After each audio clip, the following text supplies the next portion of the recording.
Hello, hello, hello. Welcome. I am currently switching to my YouTube tab to make sure that I mute the channel so there's no echo. I don't have one of those fancy introduction things, so we're gonna jump. We're gonna jump right into it, and I just want to welcome everybody who's here watching, anybody who's here watching on replay. Welcome the viewers, subs, members. Thank you very, very much for being here.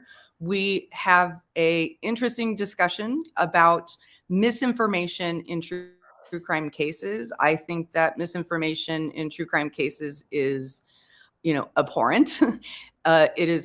Misinformation in general is abhorrent, but misinformation in true crime cases, especially when they are active true crime cases, can be extremely damaging. Welcome to the people coming in. Hello, Marie. Hello, Lala. Hello, just me.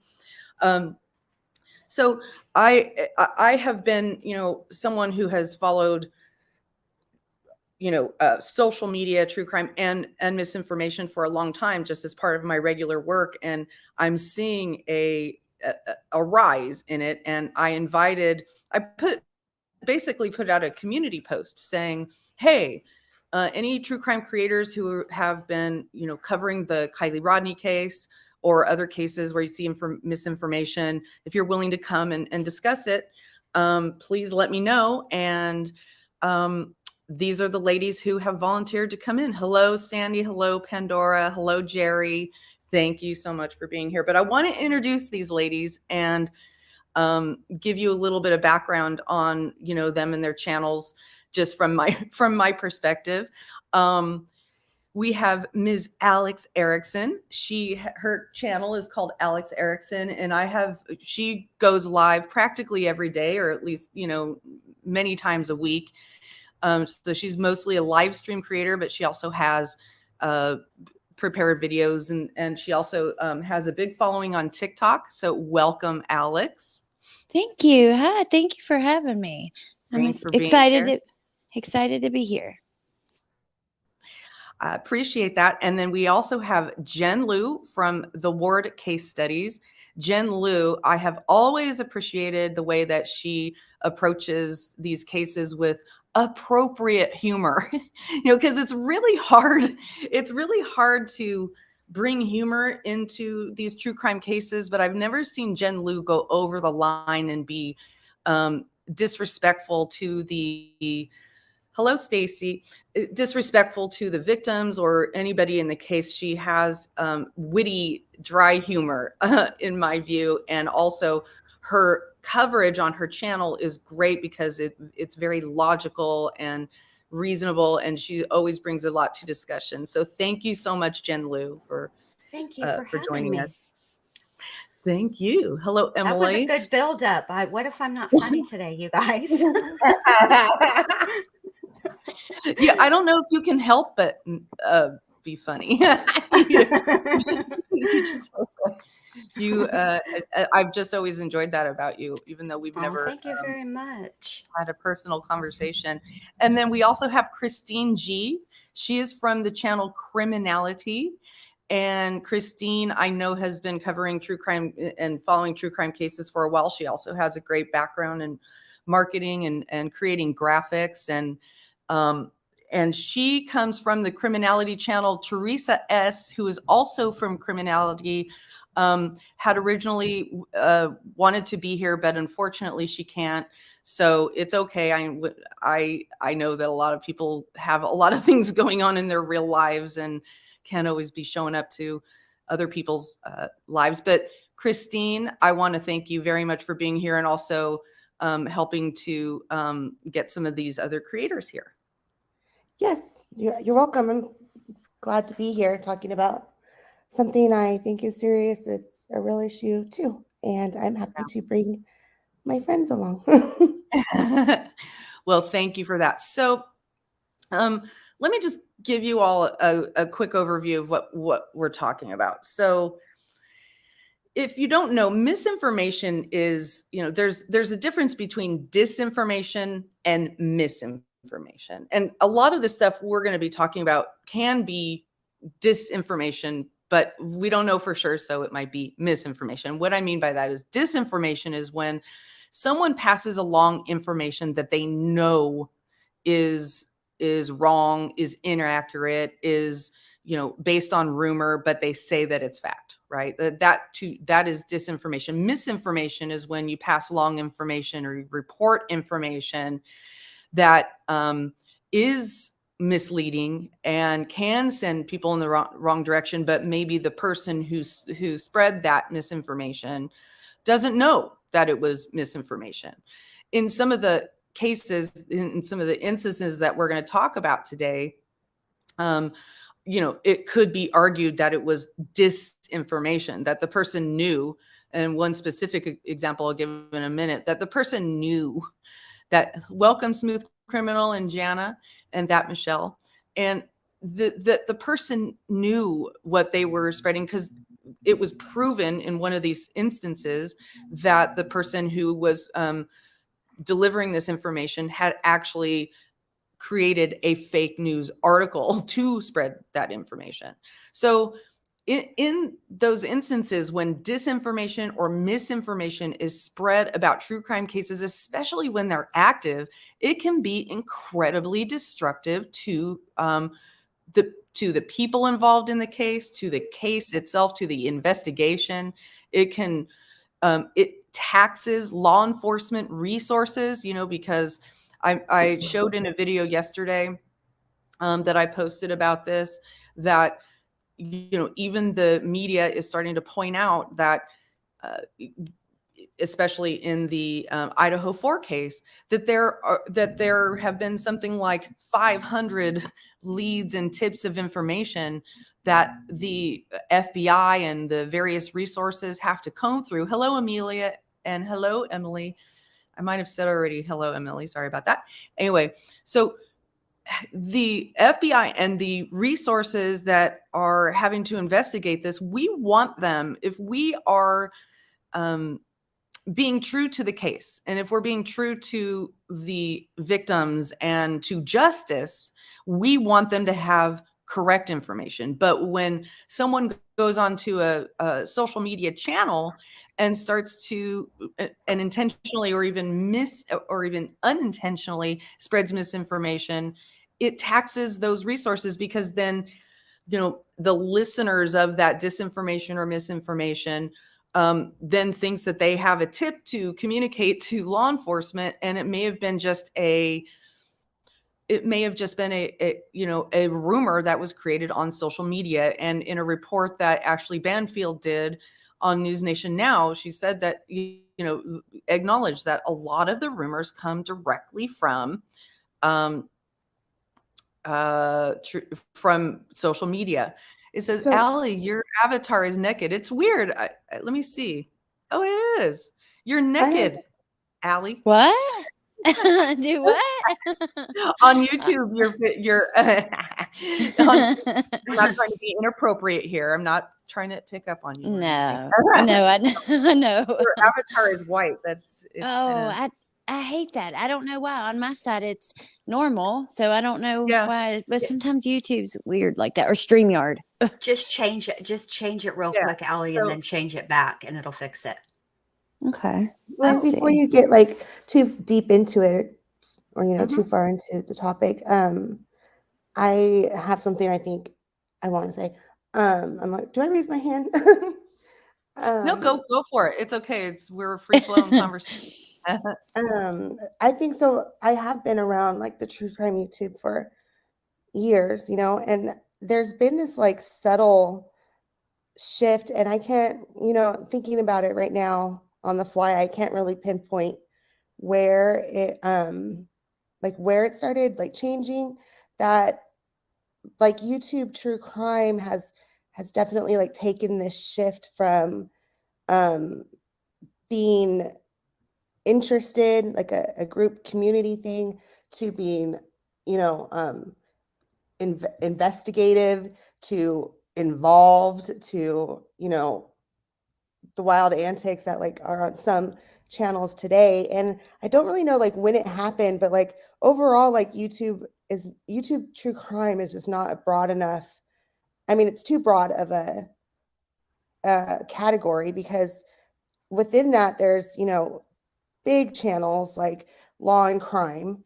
And then there's channels that are reporting really responsibly. There's channels that are, you know, just talking theories and more of like a chat situation. And then there's channels that are critiquing those channels. So there's like, there's become over the years this like larger like under network of like different categories. Where I think what I think what you're addressing is that there are lots of different types of true crime channels, right? Mhm. And it's a big universe, and there are the Stephanie Harlows that really just take a true crime case and go really deep, and it's almost like going into a rabbit hole for an hour and a half with her as she tells the story, right?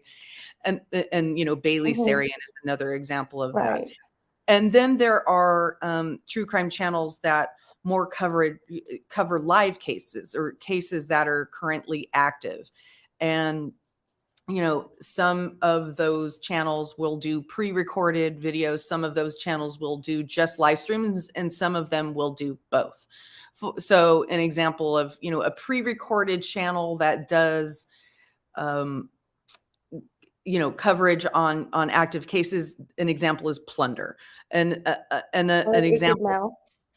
Right. Well, Ikid he does both live streams. He is primarily a live streamer, but he also does some pre-recorded video. Like he'll take segments from his live streams and do pre-recorded videos. And so, and he's one of the ones that I think Gray Hughes also, who was able to get the example of basically debunk Joseph Morris's stream about the Idaho 4 case, right?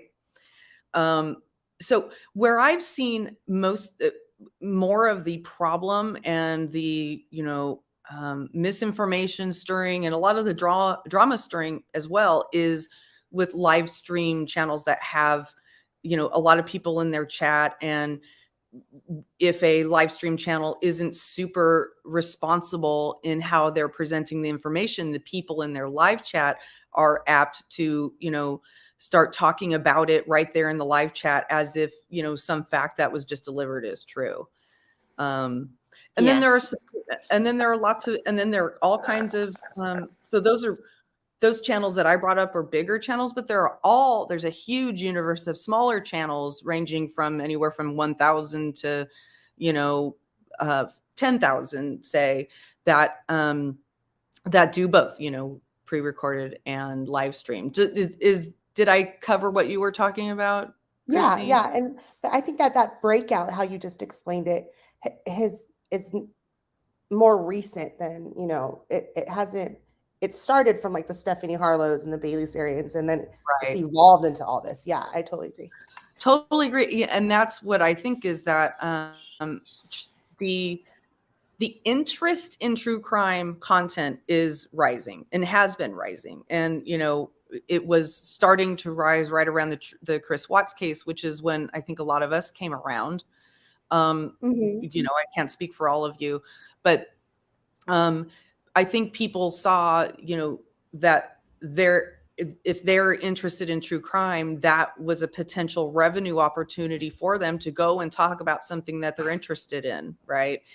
And just all kinds of true crime channels, small and large, really started popping up. And I saw them start to pop up initially around the Chris Watts case, but it's been growing and growing and growing. Would you all agree with that? Because I think, yes, totally. I think it's because of the access to the information and the discovery and stuff that we had was unlike anything that I'd ever seen before. Plus, I think because we were like, everyone was at home with COVID and stuff, and that put everybody online like more than ever before. Yeah. I think it also has to do with the way that YouTube changed in and of itself. YouTube used to be videos strictly, right? You made your own, you uploaded them, yada, yada, yada. All of that changed when creators could go live. Yep. And that the live element, I mean, it's no different than any other medium. There's a reason that there's not hardly any live television shows anymore, because they don't want to lose that control.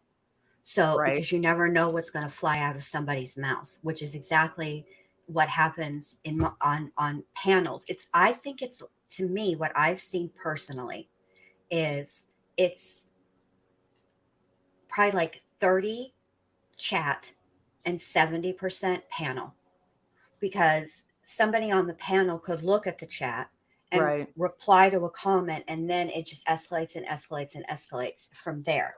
I think you never know what's going to come flying out of somebody's mouth. And I think that as a person who wants to discuss true crime, it's a very delicate balance. Like you invited us on the panel tonight, and I know, Lynn, that you know Allie and you know Christine, but you and I have had maybe one or two like conversations YouTube wise, as like on a panel. I think I think you were on True Psych Ward with me one night. You came Yeah. up there. That was a And long time ago. that was a long time ago. And I mean, I had a channel then, but barely a channel. You know what I mean? I wasn't doing a whole lot Right. with it. So you took a huge risk having me. I mean, look, at the end of the day, you can always mute me, but not before it comes out my mouth. You know what I mean? Right. Right. It's always it's reactionary. So I think that there's something to be said about that. Like, I think it's okay to have discussions. Obviously, it's okay to speculate. Obviously, but I think that maybe being more careful about who you let up on your panel, and or not maybe who you let up on your panel, but giving strict guidelines maybe for your panel guests. You know what I mean? Yeah. Something like that would be a good suggestion, because it is what it is. And, I took the risk knowing the kind of coverage that you do, and knowing that I've never seen you intentionally deliver, misinformation. No, I'm not an intentional asshole. I am kind of, sometimes I can be an accidental one, but never an intentional one. I do try to be, this is why I don't really cover open cases, because it's a very fine line between covering and inserting. And I don't ever want to do anything to jeopardize, unintentionally jeopardize a case, because I also cover the trial, and I know what happens when cases are bungled, when things get messed up, and I don't want to contribute to that. It is a fine line. I think part of it is, like, for me, I try to really educate my audience on, look, you guys, you need to go out and check whatever, even if it's me, whoever you're watching, check the sources, look for yourself, do your own research. Don't let people just tell you, and don't just believe whatever. And be very clear about speculation versus fact, because I know people jump into YouTube lives and it's like their first case they've really been into, and they don't really understand all of this. And I want people to maybe remember that. And then I know I'm talking to some people who already know that, and it's probably they're like, Jesus, okay. But then again, it's like, I've seen what people do, like going from chat to chat, spreading misinformation, and then the creator's like, oh, what, that happened, and then they say it on their live, and then you know what I mean. Right. It spirals, snowballs. Well, and Jen, I think you brought up a good point, is that the platform does have a major role. The way the platform YouTube operates, and also other platforms as well. I'm not just focusing on YouTube, but because we're on YouTube, it's more relevant. But YouTube as a platform has a major role to play. And I think you bring up the live chat feature, that it start when creators were able to start going live. YouTube also created more incentives for people to go live. For instance, until very recently, you couldn't get a super chat unless you went live. Right. You could, and there are more opportunities to, promote your CashApp or whatever it is. And it's a more immediate gratification channel to revenue than, putting up a pre-recorded video and waiting for the AdSense, which may be, $3 for a, Right. for a smaller channel, and to get that, and you don't get access, you don't get paid until you reach a threshold of $100, I think it is. Right. And so what I'm saying is that, YouTube created an environment where you will reap more you have the opportunity to reap more benefits more quickly if you go live. And Absolutely. in the live environment, it's like you say, it's much more dynamic. People are less careful. And if someone doesn't have super, above board, intentions in delivering that case, and if they're willing to just float information before checking it, or don't even know the difference between hearsay and, don't even know how to verify whether something is correct, that's how all this misinformation flies around. And then on the back end of that, YouTube is very, very bad at responding to reports of, misinformation or harassment or things like that. What they're mostly paying attention to is, are we stealing other creators' content and biting into their, revenue, right? Right. I think that's okay. So when you give somebody a copyright strike, YouTube is really will only intervene so much after whatever it is, the 10 days, whatever it is, you're supposed to, as I've never struck anybody. But their thinking is, if you're serious about this, there's only so much that YouTube can do. And I'll tell you why, because of the fair use. If you really, really, and I did, because one day I was just really curious about this, go read up on fair use. It is not clear cut. It's very ambiguous, and it's Yes. open to a lot of interpretation. And so here's what YouTube says. Since it's ambiguous, since it's open to and it's subject to interpretation, if it's that deep, take them to court. We'll put you Right. handle it there. Right. So that's an issue. The other thing is that initially, when the way that I always thought about YouTube is, YouTube was one of the last places that relied on the community to police itself. Yes. And when I noticed YouTube changed around around COVID, around the election, because Facebook got real political, and they also, because they had gotten in trouble and they had to become reactionary, people felt like they were getting censored. They had to really crack down, because what they were trying to do was avoid a lawsuit for harassment and bullying, somebody unaliving themselves because they didn't step in when they were told about the problem, right? So then they just completely cracked the whip and they locked everything down, which then caused people who are not prepared for what YouTube is. Yes, I'm looking at you, Facebook users, to come over here to YouTube and think that YouTube functions in the same manner that Facebook does. And it doesn't. Right. It's a completely different platform. And Right. you do have to have somewhat of a thick skin, because YouTube relies on us to really police ourselves, and they'll intervene.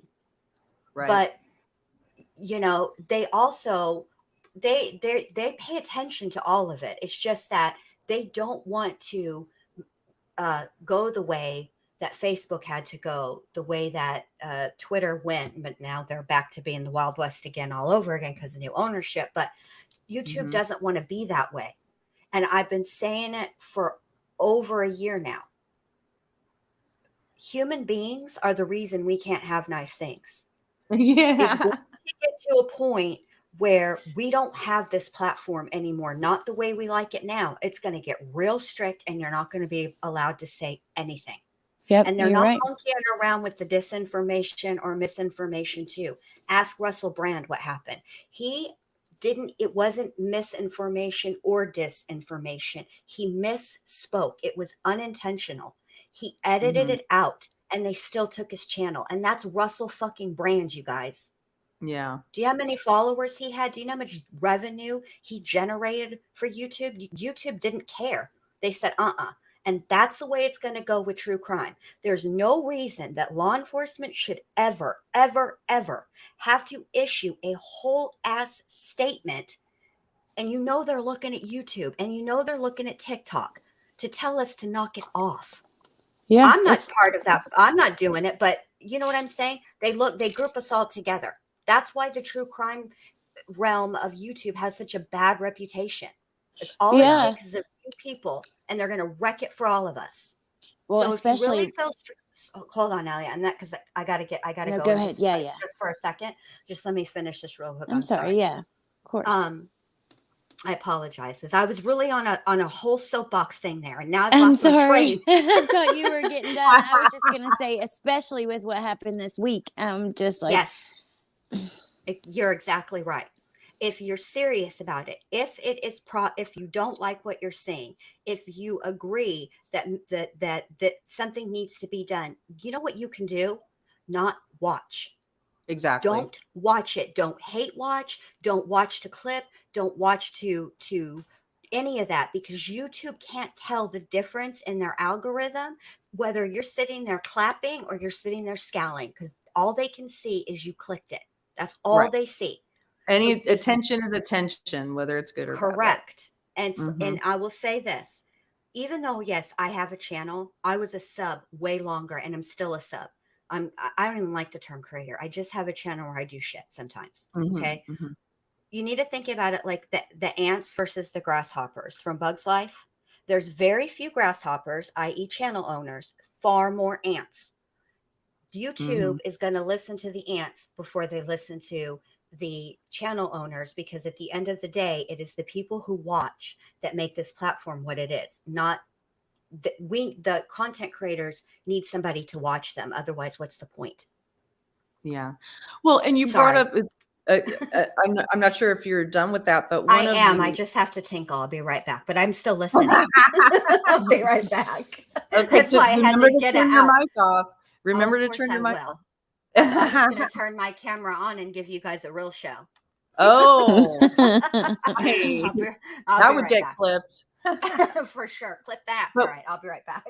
What I was going to say is, Jen was saying that YouTube pays attention to all of it, but I'm going to put a caveat on that. They have an algorithm paying attention to it, which is a robot that does not understand, is not as far along as we are in understanding the nuances of human communication and human relationships. And, it doesn't have a deep contextual understanding of, for instance, what Allie was just talking about. What happened this week was this Joseph Morris, a YouTuber with over 200,000 subscribers, put out a video claiming that he had audio and an article about a blood-curdling scream in the Idaho 4 case. And some other people were able to quickly pick out, and that, of course, that video went viral. And the algorithm isn't going to know that was complete disinformation. But what ended up happening was other YouTubers came forward and said, no, that audio has been tampered with. And also the news article that he used to, as a basis, was completely faked. It was, recreated. And they showed a demonstration of how it was recreated and made into like fake news. And that's called disinformation. So I want to add in right here. I don't want to change the topic completely, but at all, even actually, let's stay here. But so like with what happened with Joseph Morris, there is a ton of the responsibility goes to the creators to, make sure that they're transparent with their topic or their purpose, and their chat has rules and they expect whatever from their subscribers. And I think it's really important that there's a clear understanding of that within the channel. But on the other hand, the reason that people like Joseph Morris get as large as they do is because there has to be some responsibility on the subscriber and the consumer of the information, because I know that it's really common for somebody to really hate a person, like really be against what Joseph is doing, but they're also watching each video, and that matters because then his videos get pushed further up the algorithm and however it works on that end of it. But the people that are like hate watching, in their own way, have a lot to do with promoting a channel that they hate, that they don't like, that they don't agree with. So I Yeah. think there's responsibility on, yes, the creators as to what their intent is, but also the consumers to, seek out the sources of information that suit you, that you like, and, add value to those rather than watch people that you don't like and then talk about it on a video with somebody else, Right. Well, and to your point, another issue with, channels that get bigger, channels can get bigger by spreading misinformation because lies travel faster than the truth. They just do. And so, a person like Joseph Morris, who I was paying attention to a little bit during the Depp versus her trial, because he kept putting out all these videos and I was like, wait, that's not true. What this guy is saying is not true. But, it's salacious information, more dramatic information. There's a Yep. warped incentive from the platform for these people to make up information because it will get views faster. And Yep. so the creator themselves has or YouTube host or channel or whatever you want to call it, has the initial responsibility not to do that. And then we as subs and viewers have a responsibility not to pass the information if it's not verified, right? And in the case of this Joseph Morris situation, it kind of looked like it was verified because he was basing it on an article that he I- had faked. Oh my Right? gosh, I can't get over how easily that is for someone to do. When Mail was like showing how he just went into basically the coding, on the website, you just change it on your computer only, so you can't like that send the link, but still it's so easy to do. I mean, that blew my mind because you really can't trust anything or anybody, and it's sad, but it all comes down Right. to money. It because the views and the clicks put money in their pocket, and you know how people are about money, they get crazy. Right. Well, what I wanted to ask you all is, I know, Allie, you covered Kylie Rodney, and I know Criminality covered Kylie Rodney. I'm not sure if you did, Jen Lou, but um, I was wondering, this is a whole other case of disinformation when Adventures with Purpose went out and, Kylie Rodney had been missing. It had been a couple of weeks. There were search parties. No one was finding her. But there was speculation that she might have driven into a nearby reservoir or lake. They went out and they were able to find her. And when the footage was put on the diver who came out of the water and saw her, the first thing he said was, or at least what they clipped and put out there to widespread consummation by viewers, was that she was in the back seat. He thinks there's foul play.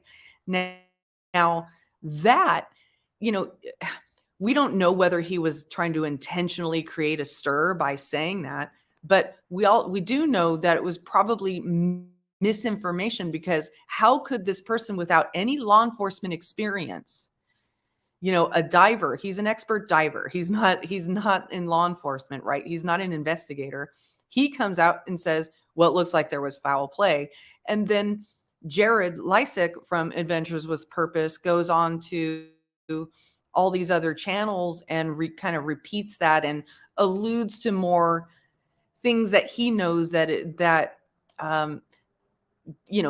where he's determined that there's foul play. And I was wondering, did any of that activity from Adventures with Purpose influence your coverage of the case? How did it? And, you know, let's just start with that. I'll go first. Allie or Chris. Okay. Go ahead, Ellie. So I didn't actually I maybe did a couple videos on it, but I was very iffy because I was always on the side that I thought it was most likely an accident. Now, I thought that some people acted suspicious and stuff, but from day one, I thought that Adventures with Purpose, when the way that they put that out, and even the membership thing the day before, and I understand that's the way they did things, but to me, it's like, this is an open case. I don't know, it just felt wrong. All of it felt wrong. And then, you know, all the kids getting blamed and stuff. But yeah, I think it definitely affected how I felt about it, because I felt like 100% it was an accident until they did that video. And even though I think that was that diver, Nick, that was his first time, I think, diving ever. And so he's, like you said, he's not a cop, he's not law enforcement, but even him saying that and the way that they pushed it out, and then the interviews after and stuff too, I mean, it gave me some doubt. So I could see if I was covering it heavily, it most likely would have impacted my coverage, just being honest, because it did change my opinion a little bit.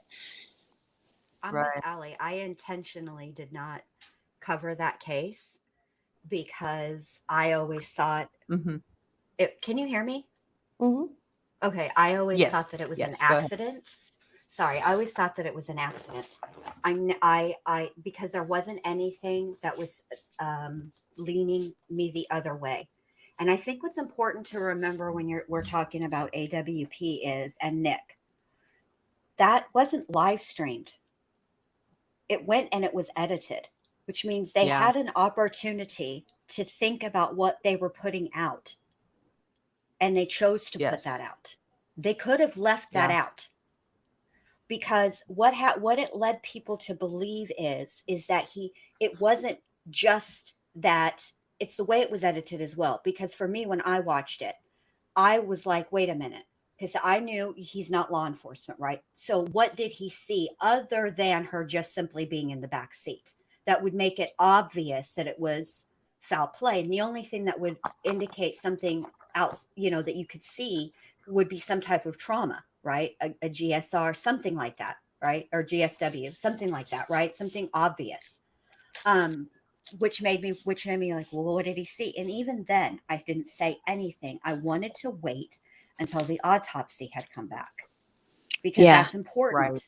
And I think people need to understand that, does corruption exist? Yes, it happens. It's, you know, and it's not as pervasive, I think, as some people might think that it is. It's bad that it's bad enough that it exists, right? But in this case, just for example, just really sit down, take all of the emotion out of it, and really think about, what does anybody, the medical examiner, number one, have to by altering an autopsy? Kylie, bless her heart, she mattered. Right. Okay. But would any of us know who Kylie Rodney was at that time in her life if that had not happened to her? No, we wouldn't have. Who knows what she would have gone on to become, right?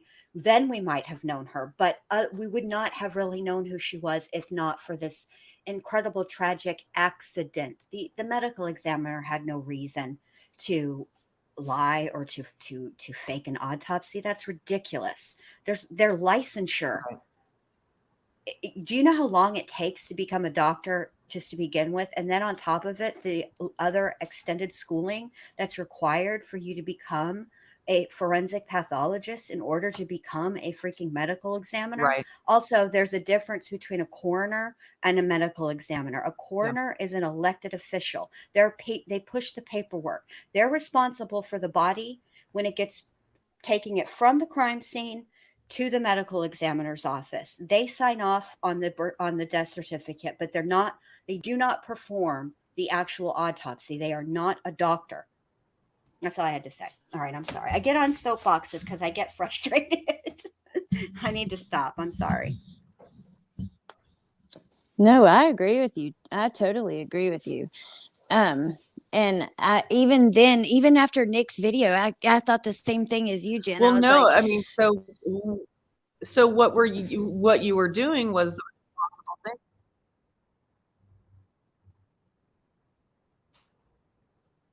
responsible thing. Lynn, we can't hear you. I think Something. Lynn has a delay. I'm I was pretty just going sure. to say that, Allie, get out of my brain. Oh. It's very messy up in there. Get out my head. You don't want to be It's- there. I'm trying to tell you. I'm Can you guys sorry. I'll leave. Can you guys hear me now? Yes. Can you hear me Yes. now? I'm sorry if I'm You- delayed. Sorry Yeah, about you were that. just for a second. Now you're good, I think. Okay. So is it my turn now? Sure, go ahead. So the Kylie Rodney case, which was specifically why when you made the post, I thought it was so interesting because this one was particularly like a point of contention.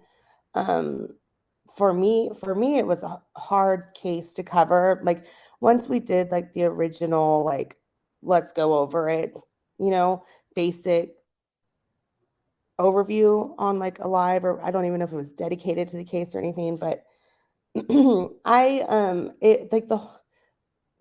didn't like discussing it because she's so young, and I don't know if it's because I have a young daughter that that made me more sensitive to it. I also live in Northern California, so I'm closer to the community. I kind of understand the small town aspect of it from where they're at. But it was really hard for me to stomach the coverage of it. And to the point where, Theresa and I did butt heads over this case specifically a couple of times just because I was done with it. I was over it. And then when AWP not just found her, but when they started being really cryptic on other people's lives, like not just saying, not just speaking a true fact or not saying it at all, like, but when Jared started doing those like look away, like half of affirmations, like places, that's when the real like furor, I think, got built up within within other channels and our channel, and the coverage that was slowing down, just as a natural progression. There's not much to talk about until something else is released. That all got completely rehyped and blown out of proportion when AWP came in, like almost like with the like a god status or something. I don't know. Like they were the people to look to for Yes. information, and it was like this like adoration of anything they said or did. And you know what, I am very disappointed by what happened with AWP. Like I didn't see it coming. I thought they were doing really good things. They were all living their best life, doing something they enjoyed doing, helping other people. I didn't mind that they made edited and fancy videos because that's a part of it that I love to do too. So I really understood the creative video part of it. And I didn't mind if, they got paid for that also, because, they're working hard and they're helping people. And why shouldn't they? They should get, if they want to get paid, or if they don't want to get paid, whatever. It's not really the point. But when they just started getting this like aura around them, like that they were just like admired everywhere, and it really built up everybody's coverage when they just when they were doing the cryptic thing, which I think that was so irresponsible of them. And in a chain reaction, the channels that started digging into the viscos and the kids and covering it and talking, it was just really hard for me. That case was Right. really, I'm glad that case is, not, what else is there to say, but that was a hard one for us with CriminaliTy. And what I think you're speaking to is that, so this, Adventures with Purpose comes on with this, very virtuous mission, right? And it's just to help people with their families. And, create content for YouTubers to see that, these families are being helped. It's a contribution to the true crime, community and coverage and cases and stuff like that. And they blew up pretty quickly into, now they're over something like 2 million subscribers. And the bigger your platform gets, the more of a responsibility you have. But I think the issue that people started to have is that the duplicity that, once the charges on Jared Lysick came out, and more people from Adventures with Purpose who were associated with them started to come out and say, there's just a big difference in the stated mission and what the actual mission is. And you're right. There's nothing wrong with making money creating content, as long as the mission you're stating you're doing it for is the mission you're stating you're doing it for. But that wasn't being backed up by their behavior, right? And then now they're doubling down. They came out recently with a video saying that the Kylie Rodney case is still considered an open investigation. From my understanding, on October 13th, it was declared the manner of death was declared an accident, and the cause of death was considered drowning. But what they're using is the lack of information about how her car physically got into that pond as a means to say, no, it's still open, and we're going to create more drama and confusion around whether this was foul play or not. It's like they want to double down on their claim that it was foul play, rather than just saying, well, looks like we made a mistake, right? Well, I saw another YouTuber who does like the salacious titles and makes videos on the rumors as if it's fact, and has done that with the Idaho case. I won't name them. They're like not small, but not large. But they also just were posting about it being open, and still being an open case, and this and that. I don't know. It's like, let it go, man. That family and those kids in that community, they have been through enough with this. And I mean, we saw on the fire cams, I don't know. I just don't understand it. But I guess, when it's I don't know. I can't say, I don't know if it's because it gets views, or I just don't know why people do it, but I don't know. It's upsetting. Well, just information that is more,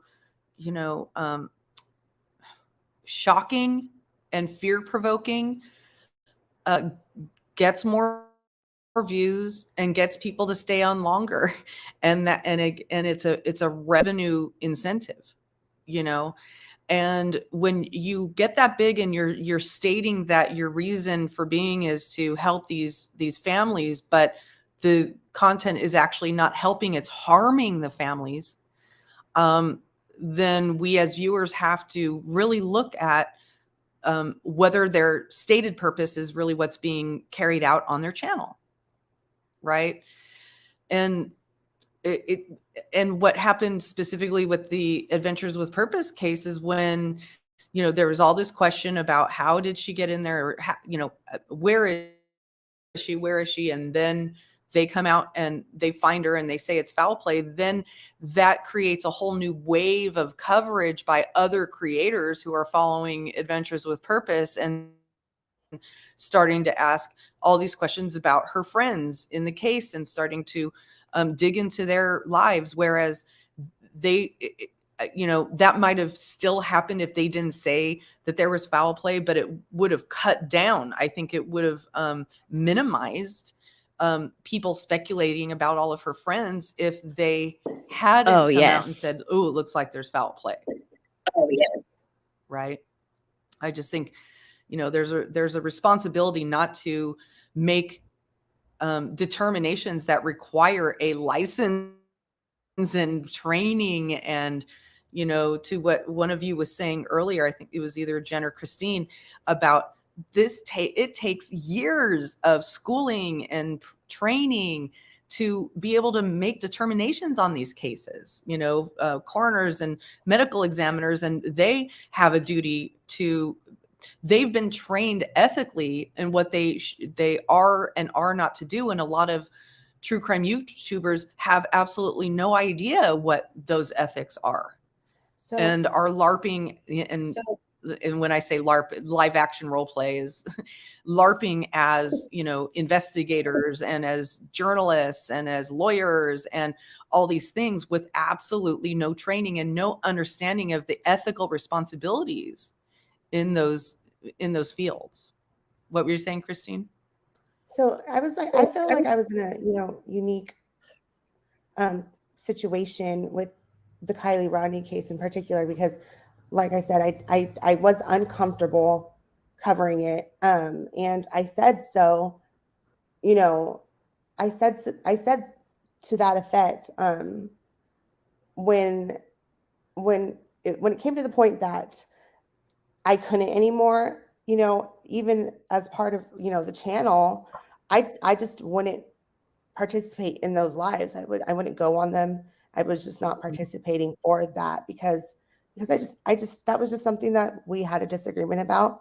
It wasn't my final call, and that's okay. I'm an adult, so I just did whatever else. It's not like the end all be all, but it was hard to be like in that position, like having a creative disagreement and overcoming that anyway and continuing on. So Right. that it was just really hard. It was tough.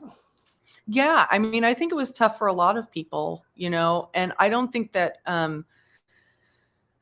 I think for the most part, true crime creators aren't intentionally trying to create a bad environment for true crime cases and the discussion around them. But in some cases they are, and it's very difficult to differentiate or know the difference, because it's not like someone who has bad intentions is going to come out and say, yeah, I'm just going to come out and lie to you now, or I'm just going to start making connections that that are not valid.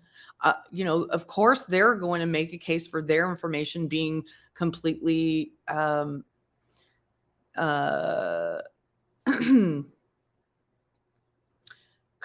completely sorry, I got a little bit distracted. Yeah, I think you know where I was going with that.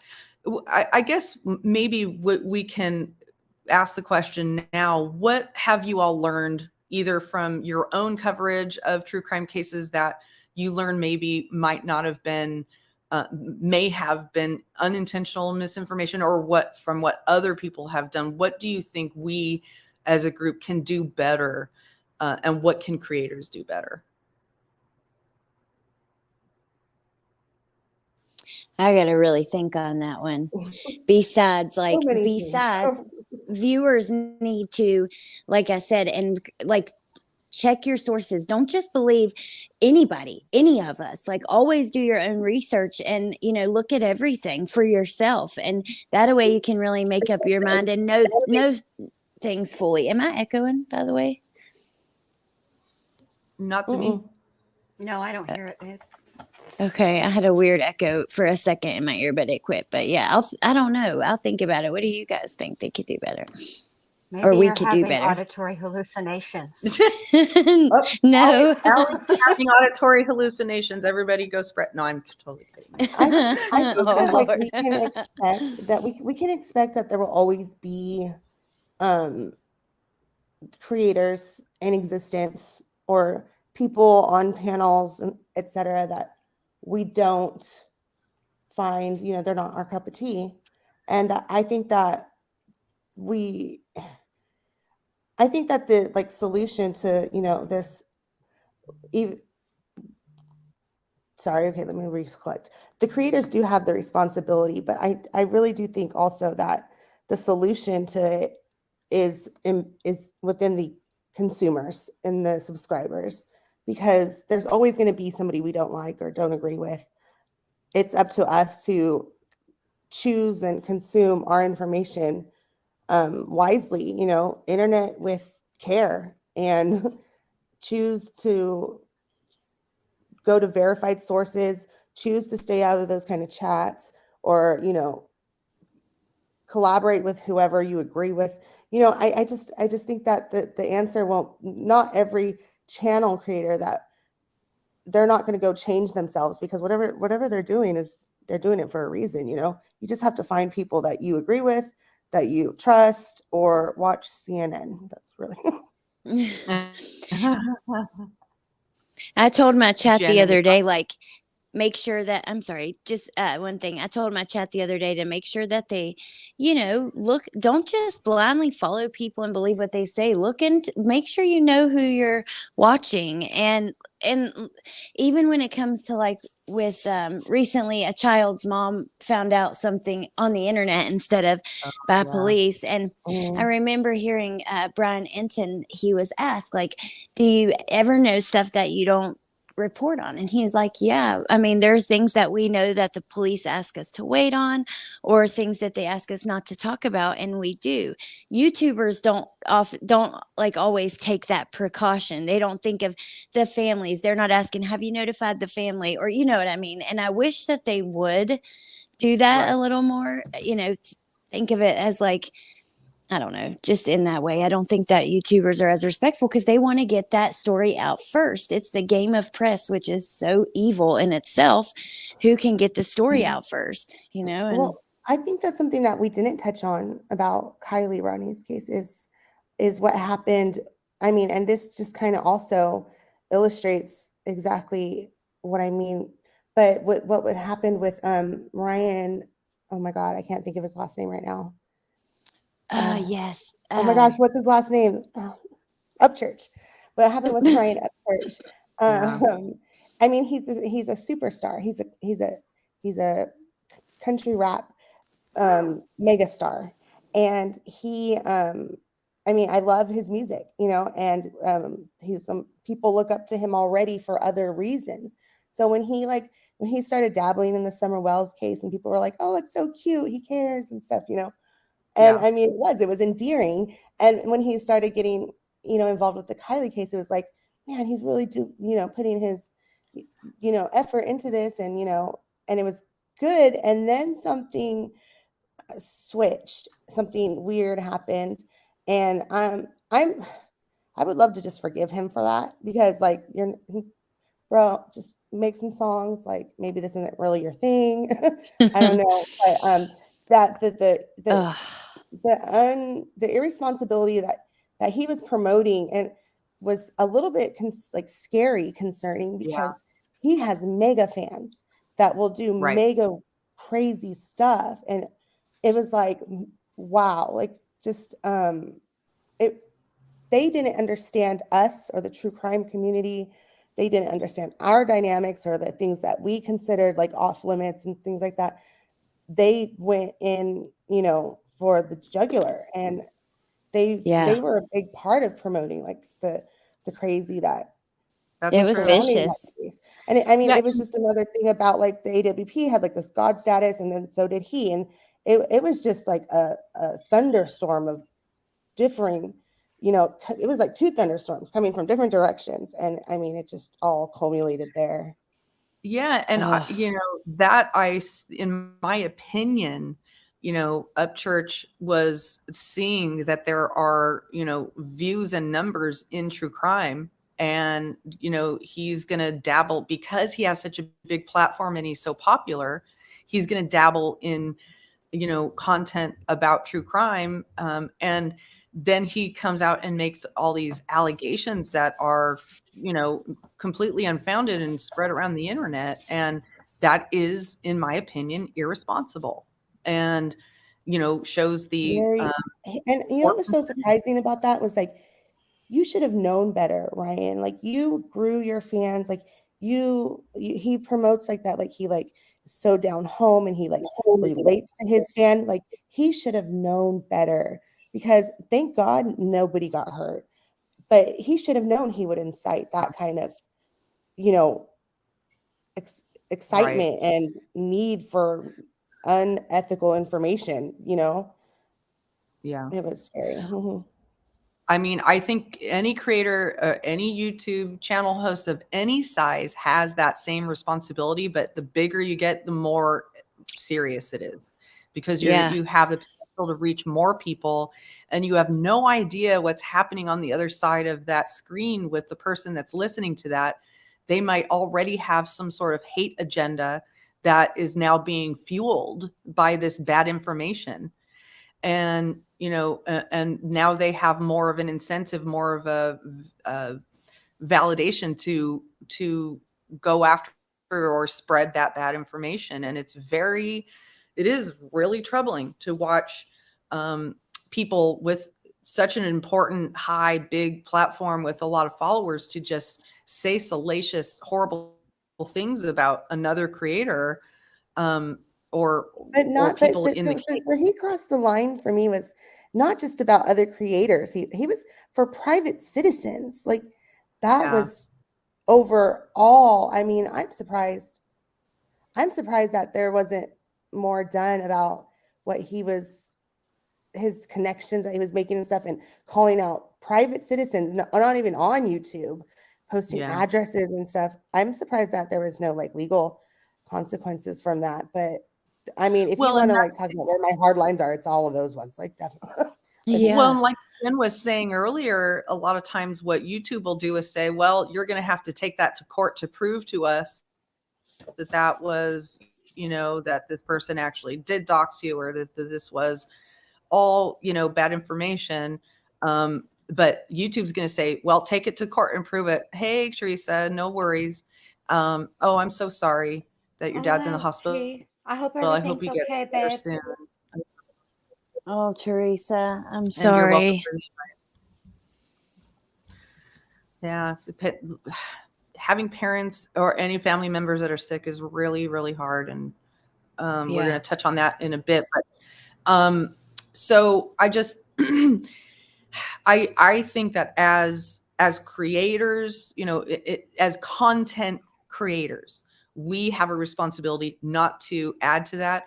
As viewers, if we see that, one big channel or even small channel is putting out information that isn't corroborated, isn't validated either by other sources or by the news or by, the actual discovery in the case, that we have a responsibility not to pay attention to that channel anymore.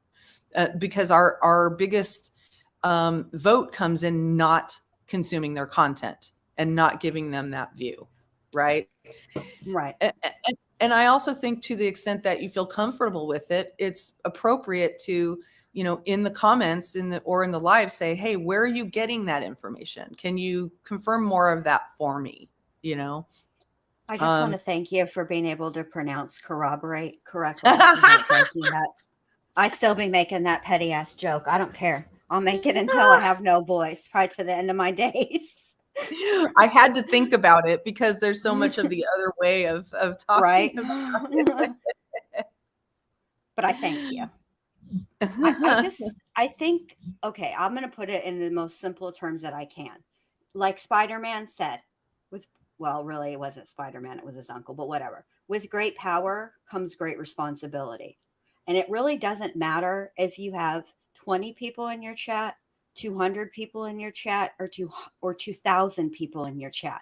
Because if it's the right combination of 20 people get all hopped up on misinformation and disinformation can be just as dangerous as 2,000 people. Okay. So with great power comes great responsibility. And I agree with what you ladies are saying. It's our responsibility as creators to do our part to be responsible and ethical and put out responsible, ethical content. For me personally, what I learned is when you are speaking about something and somebody is in your chat listening to you, you've taken on a leadership role, right? So if I'm going to be a good content creator, it's good for me to know what the hell I'm talking about. If I don't know the answer to something that somebody asks me, you know what I tell them? I don't know. I'd rather say I don't know than come out with some malarkey. All right. As far as other creators, at the end of the day, when you try to convince people to do something or of something, it's human nature to rebel and not want it be, because the implication is if you have to be told, you're obviously not smart enough to figure it out. It's like a low key, people feel like you're low key calling them stupid, right? The best way to exercise, to show people, is to be the example. If you don't like if you don't like the way certain creators cover true crime, right, then don't cover true crime that way. Cover it your way. And Right. at the end of the day, people are either going to come and watch you or they're not. And you're not going to change in anybody's mind by like yelling at them or whatever. But at the same time, if you're a creator, I don't believe anybody when they say, I don't watch. Yes, you do. Stop playing. Everybody watches. Stop it. Even if you just watch a clip, guess what? You're watching. So I don't think watch. that as a platform, as both the users and the makers, like we could all just up our, general like Not being maturity dicks. level, to watch what only we want to, and to not attack each other. And like we could all like level up a little bit and We start could. there, as a baseline. Well, what Spencer is saying is apropos. This is what's going to end up happening. Okay. What's going to end up happening, and believe me, true crime is not the only community that is in trouble for spreading disinformation and misinformation. I highly doubt that the knitting is more drama, but there's all kinds of other communities, politics, yada, yada, right? What's going to end up happening is somebody is going to end up suing YouTube. And then what will happen is, instead of being proactive and preventing something from happening like that, taking proactive measures, what will end up happening is YouTube will then become reactive. And it is going to go the exact way that Facebook has gone. Do you know that you cannot even write the word trash on Facebook anymore? It will catch you. It'll get your comment removed, and depending on how many other violations you have, it starts out with a 24-day ban. And I'm talking about like literally the word trash, because it has no context around it, right? So if you are just saying, I'm going to take out, I told my husband to take out the trash, that rat bastard, right? They don't care about the rat bastard part. It's the trash. That word is flagged, and your post will get removed and your comment will get removed. And that's what's going to happen on YouTube.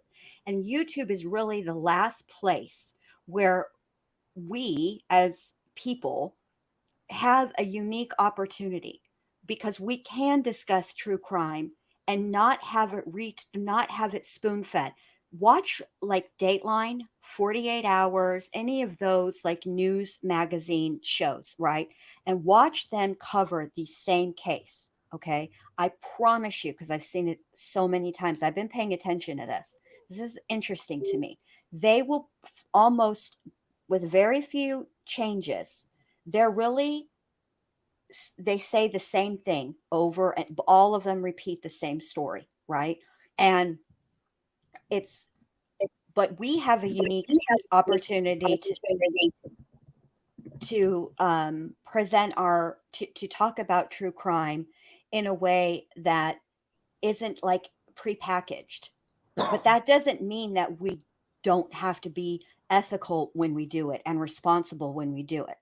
But if you want to start getting all of your true crime information from the Datelines and the 48 Hours and all those shows, then let's all keep acting like we're acting. Well, not me. I'm not acting like anything, but just keep it up, or keep supporting those channels, because that's the way that YouTube is going to go. This is the last place where, you can have differing opinions on a true crime case. Like, I don't know, Todd Mullis, for example. There are people who believe that Todd Mullis is innocent. There are people that are emphatic that that man is guilty. It wasn't an accident. He did it, yada, yada, yada, right? You can't have that kind of a conversation on Dateline or 48 Hours or 2020, but you can on YouTube, right? As long as you do it responsibly. You can't just say, well, Todd Mullis didn't do it because the aliens came down. Like, if you don't have proof that the aliens came down, then leave that out of your argument. You see what I'm saying? That's all. That's it. You reminded me too, speaking of like the mainstream media and stuff. What about this article that just came out on the Idaho 4? Kaylee Gonsalves' father supposedly saying that, her wounds were a certain way. And I mean, it even went down to saying there was a hell of a fight in Xana and Ethan's room. There was a lot of stuff in that article. Now the family's coming out saying, whoa, wait a minute. We didn't say any of this. Yeah, I'm surprised at that. But that was like Fox, right? Fox. Yeah. Yeah. I'm I so want to see surprised where because that goes. the backlash for like a broadcast station Yeah. for saying, I mean, they Right. can't even post their pictures that they post on their articles are like whitewashed, like they're like approved. The backlash Yeah. that they would get So- for posting a picture of blood or anything would be So, extreme. Like So think the about that, dripping Christine. wall picture was enough. Right, but think about that, babe. Think about that. What you just said, what Fox has to go through before they put out something like that. So how does that think- happen? Do you really think that they took a risk and completely just put words, said something that they were not told? Hmm. Well, True. I didn't I see thought that that's Fox. interesting. I didn't see that Fox report, but I know that there's a big difference on any news channel whatsoever in the editorial content. The late night editorial hosts and the actual news, channel. No, So this I was don't a know. straight That's a good point, though. This that was a Jen- straight, thank you, Christine. This was a straight article. You got it. Lynn. Yeah, I that- can send it to you. Yeah, this was just a straight up article. And And now I will say this, they did not, they did, I don't believe, because it's been a minute since I read it, although I recognize that it came out, it's recent. It's just, I got a lot going on in my brain. Anyway, I don't think that they actually quoted him, but at the end of the day, But because Lynn, you talked about the same thing on a video that you did, and it was about the I think it may have been about like the Amber Heard stuff.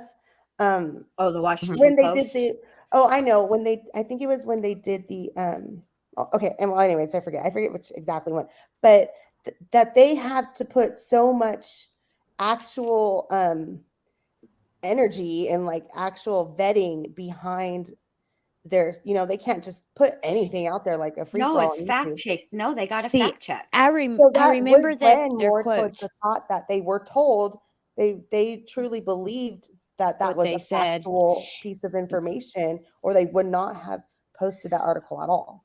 Well, They I do know. did quote him once, Okay. at least once when he said that they were cowards for allowing all these girls to go Oh. around without saying that. He basically was calling the police out, and that was quoted, just the specific word cowards and then one other part. So it wasn't like a full sentence quoted, but Okay. they did quote a couple words. So I don't know. I'll be interested to see too, because I agree with you. I'm like, what? From the that they wouldn't. They're careful about that stuff. Well, they open themselves. Okay, so publications are held, Lynn knows this, to a different standard than regular people, which is why it's difficult sometimes for you to sue a publication, which is why when Right. Johnny Depp sued, he did not sue the Washington Post. He sued Amber Heard. Right. Because it was also an op-ed. It's a little bit different, right? But at the end of the day, what I would suggest for everybody to do with respect to this Fox article and what was allegedly said or not said, I would encourage all of us true crime reporters to acknowledge the fact that we're aware that the article is out, that we're aware of the contents that are out. But it's my understanding that the how do you say their last name? Goncalves, that they have an attorney and their attorney is handling it, and that's where it needs to be. And I think we all need to, before we take a side, we don't have all the facts. Now, if there is merit to what the Goncalves are saying, right, that they didn't say that, they were misquoted, yada yada yada, then they'll handle it. They've got an attorney. That's the attorney's job. I think we should all just sit back and watch and see what comes from this, because it can only be one of two things. Either the family is telling the truth and they didn't say that to Fox, in which case there's going to be some legal ramifications, right?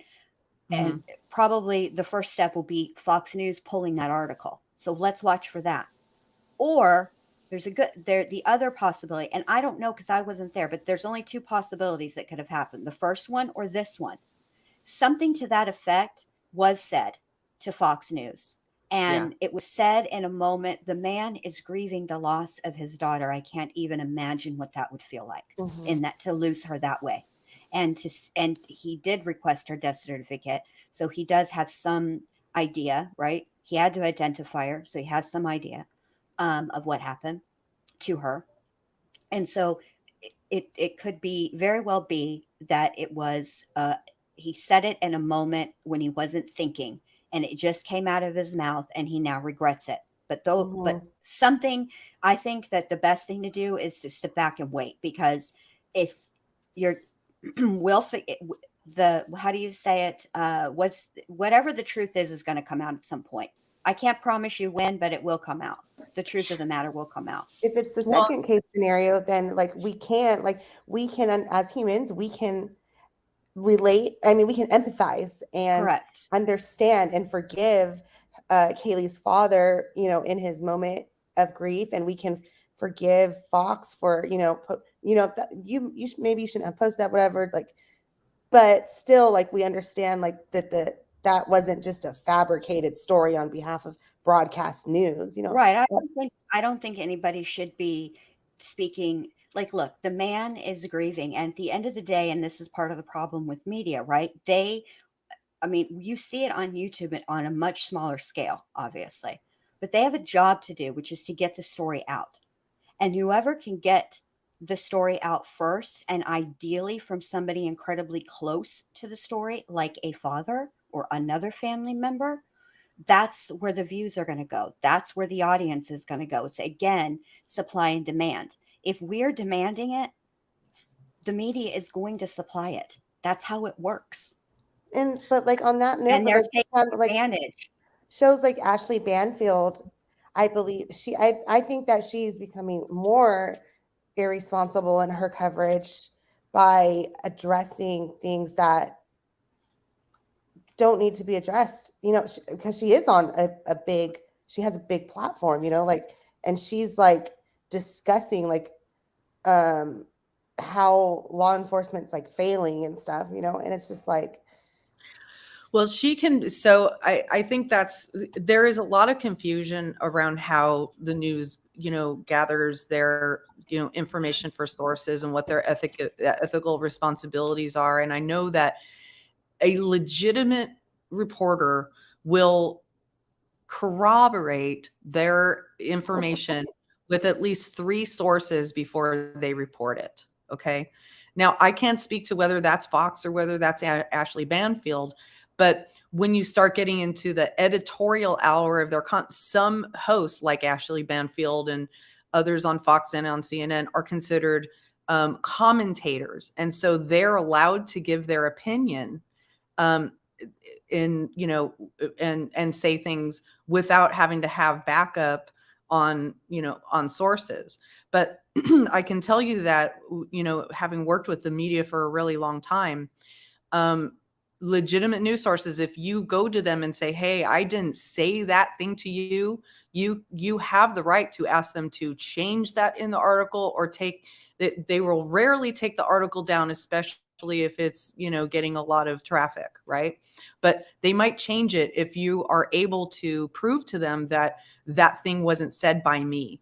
So don't quote me.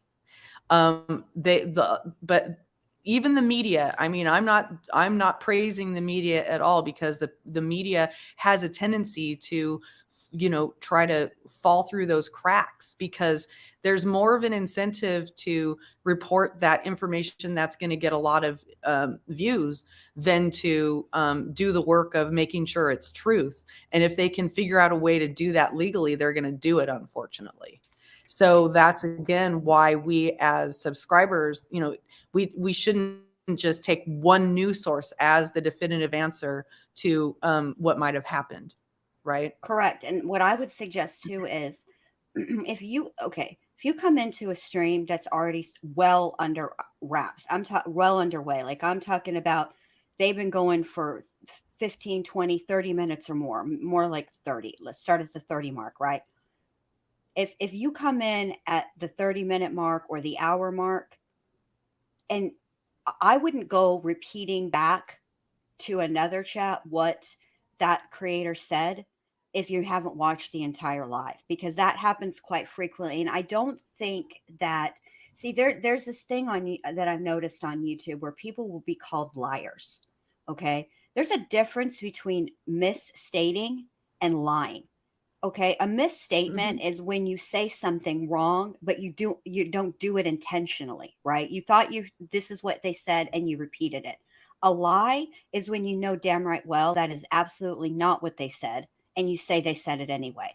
But a lot of people conflate the two, and if you misstate, you're all of a sudden a liar.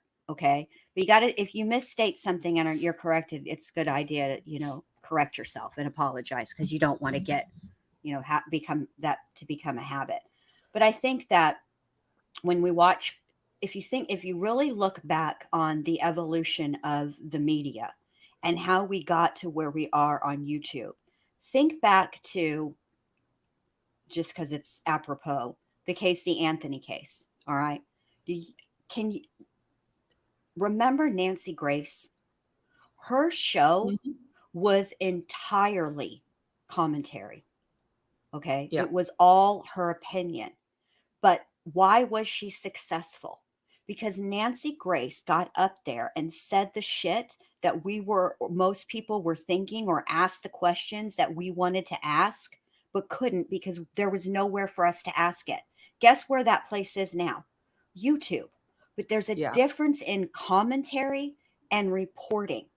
All right. Yes. I'll tell you what the difference is. I'll look at right now, looking at my computer. Reporting is for me to say, in Holiday, Florida, it is 66 degrees Fahrenheit and clear.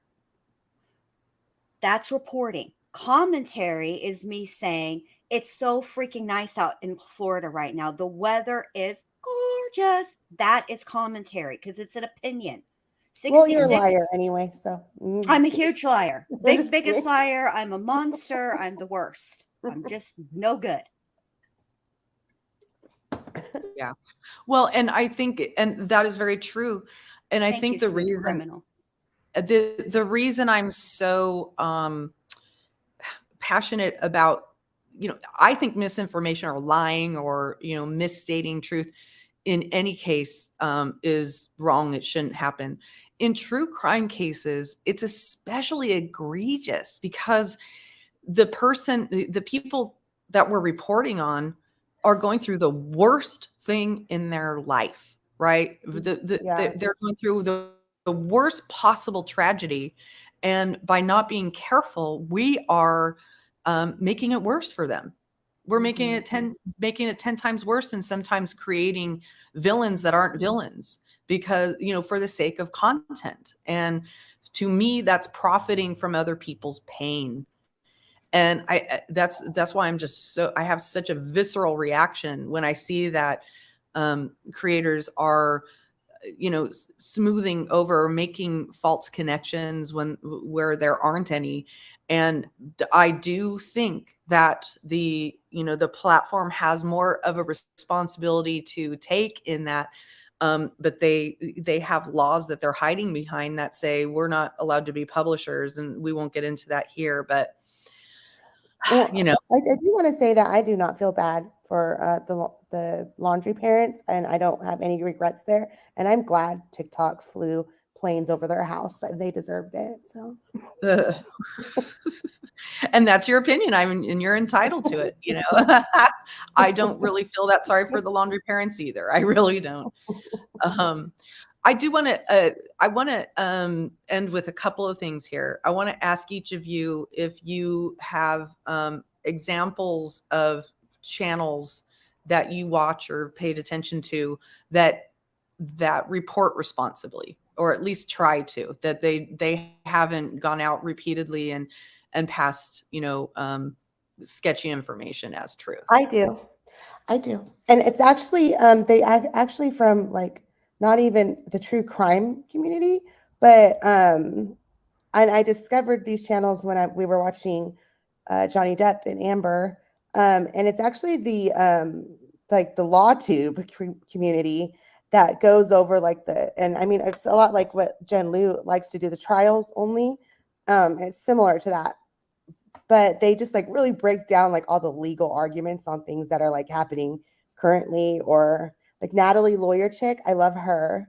True Crime with Mike. I like him. And it's not really necessarily like active investigations or true crime, but you know, it's a lot of similar. If you're interested in true crime, you might enjoy those kinds of discussions and streams too. And I don't know that their toxicity level has reached, you know, our arena yet. So I enjoy it over there. Right. Cool. What was that channel again? What is it? Natalie Lawyer Chick, I think is Okay. the actual channel name. She's the first one I found. And then there's like Law Talk with Mike, and he goes over just like cases, like law stuff, but in an amusing way. And I relate to the laughter and like the humor part, because that's just if I'm not enjoying where I'm at, I'm probably not going to be there. So I like that. Right. Alex, any recommendations? Yes, I have a couple, but okay. So I wanted to recommend one channel. His name is Dr. Todd Grande. Do you guys know who that is? He's a big channel, but oh my gosh, I love him so much. And he just goes over like, he's very like serious and monotone, but also funny. But he does really a really good job. And also I was like, I love to watch the police, the people who are retired police, like Duty Ron or Profiling Evil, those kind of channels. Now, I love the commentary, and I have many friends who have great channels, you know, and you guys know all of those that are in this community. But like, as far as where I want to go to listen to, get information, figure out the facts, figure out how things are done, I think you can really never go wrong. Well, that's not true. You will go wrong less often when you're listening to someone who's done it for a living. This is their profession. And I just think that especially like Duty Ron, he tries to debunk stuff and try to, you know, set things straight. And I appreciate that. Now, I do know there are some channels that are retired law enforcement that have done, you know, went different ways. But for the most part, I think that, you know, going to them for a reliable source of information is pretty good. Right. Can I, Jen Lou, just for a second? Sorry, I thought of two more. Go for it. I love watching the behavior panelists, guys. They're super funny. And I think that like for active cases, like things that are going on right this minute, I usually seek out those local news stations. Is where I like to watch the most. It's not really like any true crime creator, but I find the local station and watch that the most. Yes. I've found reporters at stations like Lauren Sharf, Nate Eaton, like, and then I follow them forever because they really do a good job at trying to stay with the facts and stuff. Brian Enton, I think, has kind of risen up as a star in that as well. Oh, yeah. Jen, any recommendations? Okay, so for me, I do like the behavior panel, but I've been spending a lot of time over on Smooth Criminal podcast. Tor, she has been talking about the very subject that we're talking about a lot. She will only report the facts, only discuss the facts of the case, and she's funny as hell, and I just adore her. I also like, God help me, I like Vinnie Politan. I don't care. Oh, I do. I watch him. I watch him because the time that when he first had to report back on Casey Anthony, and that man apologized like 1,100 times before he even started his report. It was like 2 minutes full of apologies. I said I wouldn't do it. I said I would. I'm sorry, but I have to. She's got it. I can't believe I'm doing this. And it was just funny to me. But he Mhm. also asks the good questions. That's what I like about him when he has his panel guests on, unlike you, Ashley Banfield. So if you're listening, take notes. Vinny lets the segment be longer than 9 seconds. Yes, the Okay. 46-second interviews, I can't take I it. can't Ugh. get, He gets- listen, I have a longer attention span than that, Ashley. Okay. So you need to, I need a good And now 5 on minutes. to, let's close it up now. Okay, bye. Right. Exactly. Like I'm over it. Like no. and Vinny gets emotional too. He'll get into like sometimes he he really does. gets fired up. He does, but he asks he asks really good questions.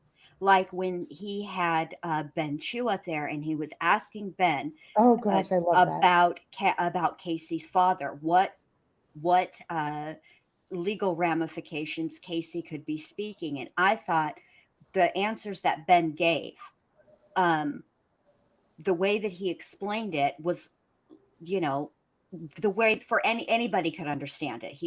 It was an excellent explanation, and not only did he explain it, he qualified it by explaining why this is the way that it is. And to be fair, what he really, and I'll save you guys the trouble, but at the end of the day, what he said was it'd be far more advantageous for what's the dad's name? George. What is George. George? Why can't I think of his name? George Anthony, to sue the producers and Peacock than it is to sue Casey, because she doesn't have shit. Even if she did get paid for this thing, which we all know you did, Casey Anthony, you lying liar mouth who tells lies. You didn't sit over there for free. Stop playing with these people. Lion, liar, mouth who tells lies. Ugh, she's the worst, man. I got to tell you guys something really fast. So, upcoming here in April, we're going to have Chad Daybell and Lori Vallow finally Yes. going We're to supposed to trial. collaborate on that, Alex, and don't think that I have forgotten, because I Oh, haven't. I haven't forgotten either. I cannot All right, wait. good. I can't wait. And then, so a good channel for like some of that information is Joe Ryan's sister, Annie. Her first channel was called Analytics. Oh, yeah. And yeah, now she has another channel called A Murderous Heart. And she was live the other day talking about the case. And she's brilliant. She does analytics for her job, but she also knows the people, and she goes through things like, she goes in depth. She'll go for 8 hours. Do you know what something that I dislike? And Lynn, I want to hear which channels you watch too in a minute, but do you know what I dislike is like when certain channels like claim like they claim a case. This is my case, and all the factual information is only here, and any other small channel that thinks they want to make videos has to clear it by me first, And I could think of a few cases that are like that, like the Delphi one, and Yes. and it's like ridiculous. Oh my gosh, like you almost don't want to. Summer Wells kind of became like that. You almost don't want to even engage with them, because it's like they know everything already, and oh gosh, I don't Yeah, like I that. think in general, like the general rule is, if you're seeing a person on YouTube who's saying we are the only place for the right information, that's a red flag. Yes. Should be anyway. That's a toxic relationship. Yeah, that's a red flag in my mind. I notice a bunch of people. Well, actually, I want to make a general observation is that most of the channels that you all have been recommending are run by professionals in one one field or another. Like Vinny Politan, he's a news broadcaster, but he's also a lawyer, right? Yes, which is why I watch him, because I like to learn about the law, and I want to hear about it from a lawyer. I would not ask a mechanic about the law. That's why I like him. Plus, he's relatable. I think it's really important for people to pay attention to if there's one true crime creator who's saying something and they have no qualifications, no training, nothing, and then another channel that is run by somebody who does have those qualifications says something different and is being more careful, give that one more attention. Don't give attention to the one that says that they are the only channel with the truth, or that it shows a pattern of just throwing information out there without verification. And I notice a lot of people in chat have been talking about Emily D. Baker. I also love Emily D. Baker. She's more in the law, content category, but she reports on, lots of different cases. They tend to be higher profile and more in the celebrity realm, but she will also talk about true crime. And I do find her commentary to be more useful because she once was a DA, I think that's why I love that you found this neat, it's this little corner for yourself, Lynn, because I super, I love listening to you like break down like the Amber Heard stuff from the PR point of view and stuff. I just think it's like super interesting that the insight from like the wide marketing area to this, whatever we're talking about. I've noticed that, the videos on my channel that get the most views are when I'm talking about PR, and it probably is because I do have an expertise in that legitimately, Yeah. not that I'm not, but I'm never going to go out there and claim that I'm the only one and that I have the best observations on PR, because PR is a very, squishy field, but I appreciate that. Thank you for saying that, Christine. Well, I don't want us to go too long, and I know some of our panelist guests have a hard stop, but I did want to call attention to a community post that Jenn Liu made on her channel recently about something going on in her family, and I want you to talk about it, Jenn Liu, and I'm going to drop the link as you're talking about it if you want to let the folks know what's going on and how they could potentially help. Oh, wow. Okay. Thank you, Lynn. Okay. So, my granddaughter, who will be 2, the day after my birthday, actually, has been diagnosed with, initially it was, systemic juvenile rheumatoid arthritis, which that took a long time for her to be diagnosed with that. She was in and out of the hospital. She had a rash. It was a whole thing. And then most recently, she went for a CAT scan. And on Friday, she was diagnosed as having ILD, which is a lung disease that is terminally progressive. So essentially, what we're asking for is she needs a stem cell transplant, which is bone marrow. And where my daughter lives is 2 hours away from where my granddaughter Olivia would be getting her treatments. And so they need help with moving. They have to break their lease. Oh my gosh. It's a lot. And, Very she's expensive. it's very expensive, and she's just itty bitty, and she is, the light of my life. And so is my daughter. Oh, And, it's hard. I've been working on this for the last, I don't know, 4 or 5 days. It's just really hard for me to do it because, it's my granddaughter, and I'm putting together a video so I can better explain it to you guys. And my daughter and I are going to work on putting together an Instagram account for Olivia's journey so that you guys, can follow her and see what's going up. We want to be as transparent with our fundraising, which is why the GoFundMe is, I don't have anything to do with it. I don't have access to it. It's all my daughter and her boyfriend, and it's all for Olivia. None of it goes anywhere else. But this is a scary time, for my family. I'm hopeful. Like I understand what she has. And what I know is this: new developments happen every day, and it is a progression. So, usually the statistics are 3 to 5 years, but it could be longer than that for Olivia, and if she gets the stem cell research.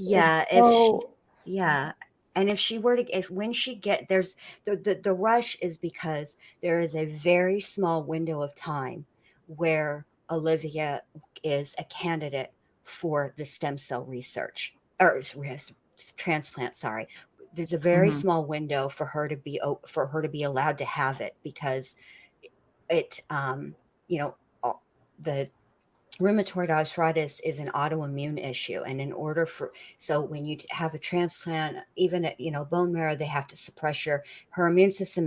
She's already on immunosuppressants, so it's a whole big thing, and she's Yeah. not even two. It's very complicated, and that's why I wanted to make the video so that I can um, talk about it right, but also because you see how I'm bumbling around. It's not an easy thing for me to talk about clearly, but I want to be able to explain it to people. And this way, when I bumble around and sound like a fool, right, then I can at least edit and try again. So Yeah. I just be patient with me. I will put out a video. It's just incredibly hard for me to go through, the pictures. I'm scared for her and I'm frustrated because there is nothing that I can do. Yeah. There's not even enough time for me to find out if I would be a match for her to donate my bone Mhm. marrow. It's a tiny Wow. time period. So, yeah, We love you and support you, Jen Lou, and Yes, what a worthy cause to donate to if you're going to pick a GoFundMe. absolutely. And thank you. yes, I am so sorry, Jen. And I to everyone in chat, I've shared Jen Lou's GoFundMe link. Also go to her community page, and she shared a PayPal link in case you prefer to donate that way.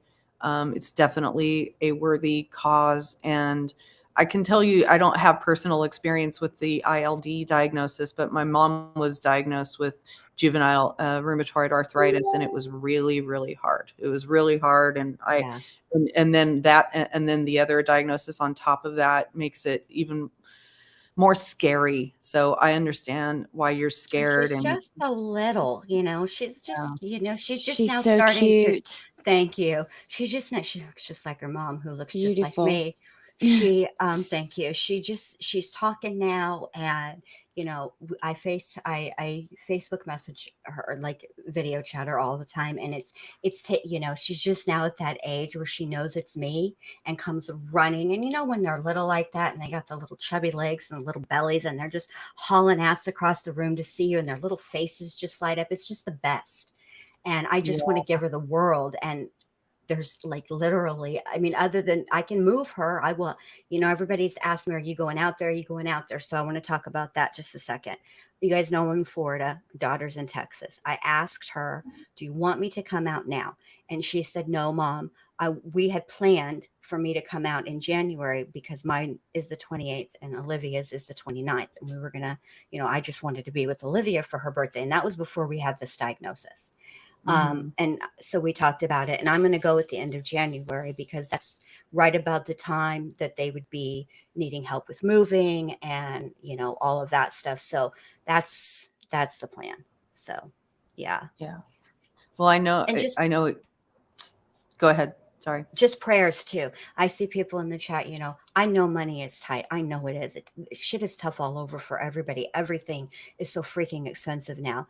Just prayers, healing, send good juju, anything, that kind of put positivity in out into the universe. I absolutely believe in all of that. And I'll tell you one thing else that I believe.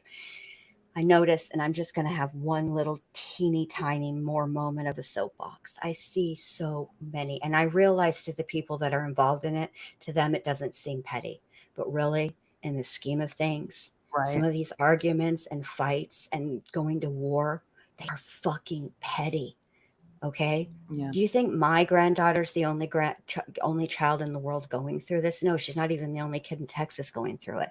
Think about that the next time you want to, go live and call somebody a stupid bitch. Is it really that deep? It's because Well, and it's that's not. why I end so many of my videos by saying you just literally have no clue what's going on in people's personal lives that they're not talking about. For whatever they might be saying on YouTube or another platform, there's probably 10 other things that they're not talking about that is creating more stress. And when we get petty with each other, we add to that. And just think about the next time you're about to say something like that. Is this, how is this furthering the conversation? How is this doing better for the world? How am I creating value by, calling somebody a dickhead or, or whatever.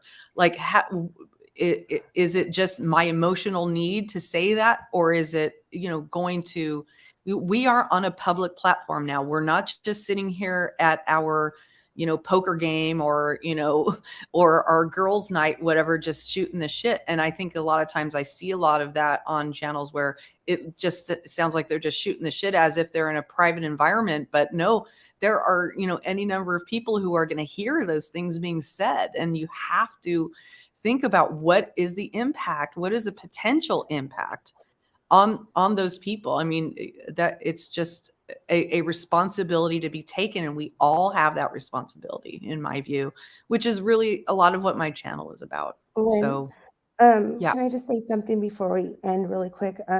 Just while we're on the live, I just have read a post that got sent that somehow somebody may have misconstrued something I said. I don't know how, as to Theresa and I not always agreeing on the Kylie Rodney coverage.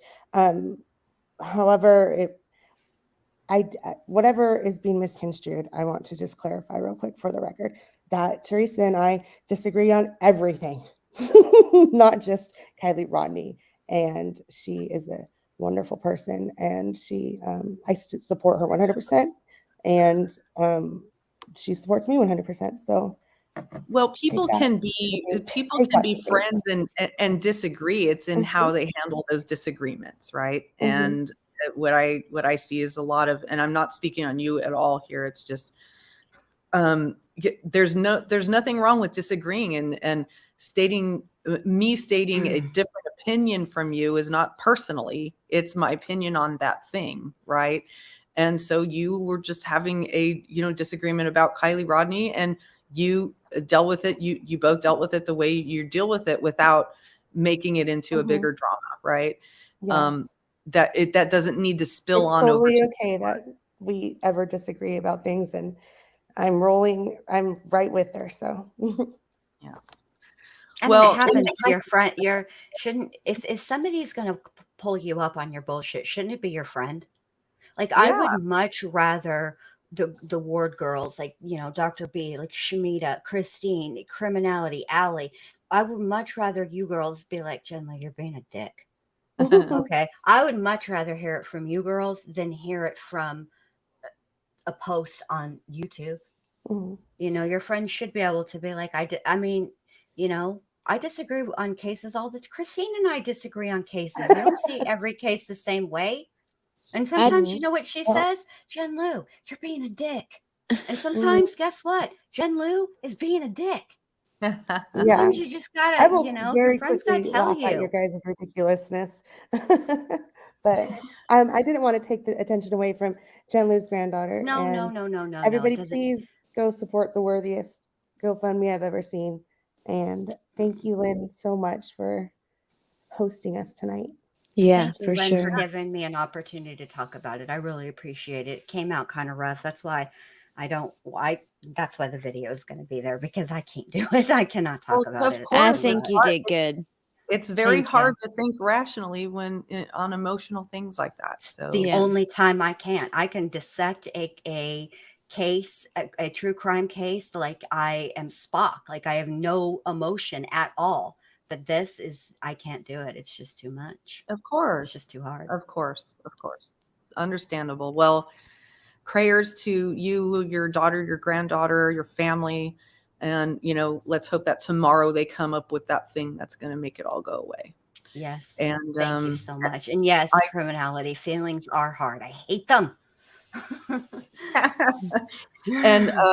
And Theresa, prayers to your dad in the hospital. Yes, and prayers to everyone. And thank you, Alex and Christine and Jenn, for being here. I really appreciate it. Thank you to everyone in chat, the chatters, for keeping on topic and, adding to the conversation and not being dicks. And, thank you for having us. It was so much fun. Yeah, no problem. Well, thanks again. We'll do it. We'll have another conversation similar to this again. Okay. Thank you all for Bye, being you here. guys. Thank Bye-bye. you. See ya. Be Bye, well. you guys. Bye. Thank you, Lynn, again. Thank you so much. You were a great hostess. Yeah, And no thank problem. you. Thank you to your chat. Very cool. Bye. Bye. And everyone, please, on your way out, if you don't mind, hit that like button or subscribe or consider becoming a member. Thank you very, very much.